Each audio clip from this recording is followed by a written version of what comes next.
Pornography বা নীল ছবি Europe, America সহ পৃথিবীর বহু দেশে যা বৈধ, আবার মুসলিম প্রধান দেশসহ বহু দেশে এই নীল ছবি নিষিদ্ধ ও আইনত দণ্ডনীয় অপরাধ। বেড বিবল ওয়েবসাইটের প্রতিবেদন অনুযায়ী বর্তমানে নীল ছবি থেকে বিশ্বব্যাপী বার্ষিক আয় প্রায় $100 বিলিয়ন, যা বাংলাদেশি টাকায় 10,000 কোটি টাকা।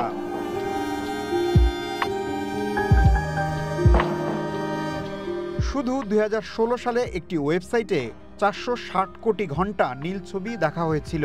ইন্টারনেটে মোট যে পরিমাণ ডাটা ট্রান্সফার হয় তার অন্তত 30%ই নীল ছবি সম্পর্কিত। বাংলাদেশ সহ মুসলিম প্রধান দেশগুলোতে নগ্ন ভিডিও নিষিদ্ধ। বাংলাদেশের পর্নোগ্রাফি নিয়ন্ত্রণ আইন 2012 অনুযায়ী নীল ছবি উৎপাদন, বিতরণ ফৌজদারি অপরাধ। আন্তর্জাতিক নীল ছবির দুনিয়ায় বাংলাদেশি এক দম্পতি সক্রিয়, এমন খবর প্রকাশ করে ডিসেন্ট নামের একটি অনলাইন প্ল্যাটফর্ম। ওই দম্পতি বিদেশি একটি ওয়েবসাইটে নিয়মিত অশ্লীল ভিডিও আপলোড করতেন। চলতি বছরের অক্টোবরের মাঝামাঝি পর্যন্ত তারা মোট 112টি ভিডিও প্রকাশ করেছে, যা একত্রে 267 মিলিয়ন ভিউ হয়েছে। একজনের বাড়ি চট্টগ্রাম ও আরেকজন মানিকগঞ্জের। এই দম্পতিকে রবিবার বান্দরবান থেকে গ্রেপ্তার করে পুলিশের অপরাধ তদন্ত বিভাগ সিআইডি। বাংলাদেশের দুজন নাগরিক যাদের বয়স দুজনেরই 28 এবং তারা কাপল, তাদেরকে অ্যারেস্ট করেছি বান্দরবান থেকে।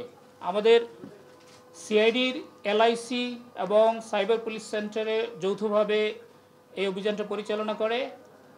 তো তাদের বিরুদ্ধে যে মূল এলিগেশন, যে অভিযোগ, সেটা হচ্ছে তারা পর্নোগ্রাফি প্রস্তুত, পরিবহন এবং কেনাবেচা, ট্রান্সমিট এবং এই কাজে অন্যদেরকে উদ্বুদ্ধ করার অপরাধে তাদেরকে গ্রেপ্তার করা হয়েছে। সিআইডি জানায় এই দুজনের সাথে আরও কিছু মানুষ জড়িত থাকার খবর পেয়েছে তারা। তাদের গ্রেপ্তার করতে অভিযান চলছে। অ্যারেস্ট এবং আইনি প্রক্রিয়ার ভিতরে যে তারা ঢুকলো, এটাই হচ্ছে অন্যদের জন্য একটা message. It has some communicative message. আর যেটা আপনি বললেন যে অন্য যাদেরকে উদ্বুদ্ধ করা হয়েছে, তাদের অনেক কিছুটা ইনফরমেশন আমাদের কাছে আছে। তদন্তের স্বার্থে এখন আমরা সেটা ডিসক্লোজ করছি না। এই যুগল শুধু নিজেরাই এই ভিডিও তৈরি করছে না, অন্যদেরও এই পথে যুক্ত হতে উৎসাহিত করছে, যার মাধ্যমে বাংলাদেশে নীল ছবি বানানো এবং প্রচারের একটি নেটওয়ার্ক গড়ে উঠেছে। ইশতিয়াক ইমন, ওয়ান নিউজ, ঢাকা।